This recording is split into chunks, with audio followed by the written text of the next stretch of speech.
নন Bengali মুসলমান vote আছে, আর 2,42,533 জন বাঙালি মুসলমান ভোট আছে। এই বাঙালি মুসলমানদের কাছে আমার আবেদন, আপনারা নিজেদের জায়গায় যেখানে 42% থেকে 82% পর্যন্ত মুসলমান মেজরিটি সিট আছে 90খানা, এই 90টা সিটে আপনাদেরকে মুসলমানদের জনপ্রতিনিধি বিধানসভায় পাঠাতে হবে। চক্রান্ত করে মমতা বন্দ্যোপাধ্যায় 2011-তে 13 মে যেদিন রেজাল্ট হয়েছিল সেদিনকে 67টা মুসলমান এমএলএ ছিল। উনার 5 বছর ক্ষমতা পূর্ণ হওয়ার পর 2016-তে সেটা নেমে আসলো 57-তে। 2021-এ সেটা চক্রান্ত করে নামিয়ে আনলেন মাত্র 44 জন। আমি মুসলমান সমাজের কাছে একটাই কথা বলবো, আপনারা আপনাদের যাকে খুশি যোগ্য মুসলমানদের ভোট দিয়ে বিধানসভায় পাঠান, আর বাকি 90টার মধ্যে 200 যে 4টে থাকবে 294-এর মধ্যে, সেই 204-এর মধ্যে মমতা ব্যানার্জি আর শুভেন্দু অধিকারীর মধ্যে লড়াই হোক। তারা কে সরকার আসবে হিন্দু সমাজ সিদ্ধান্ত নেই, তারা সরকারে থাকুক, থাকবো বিধানসভায় ইঞ্চিতে অধিকার বুঝে নেব, উন্নয়ন বুঝে নেব।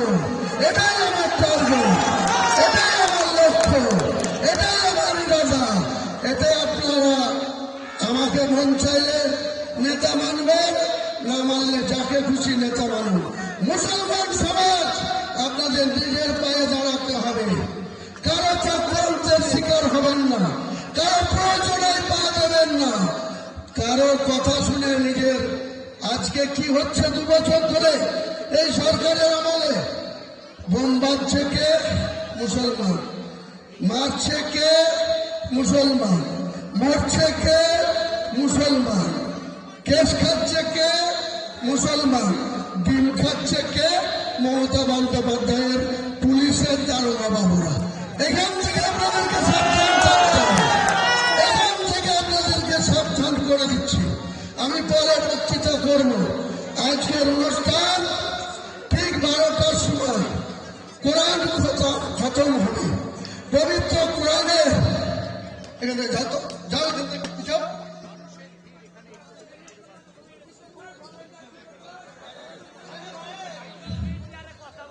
আজকে আরেকটা উল্লেখযোগ্য দিন মুসলমানদের জন্য, আরেকটা উল্লেখযোগ্য দিন, যে পবিত্র কোরআন যেদিন নাজিল হয়েছিল সেই দিন থেকে আজকে 6 ডিসেম্বর 2025 কোরআনের বয়স পূর্ণ হয়েছে 1450 বছর।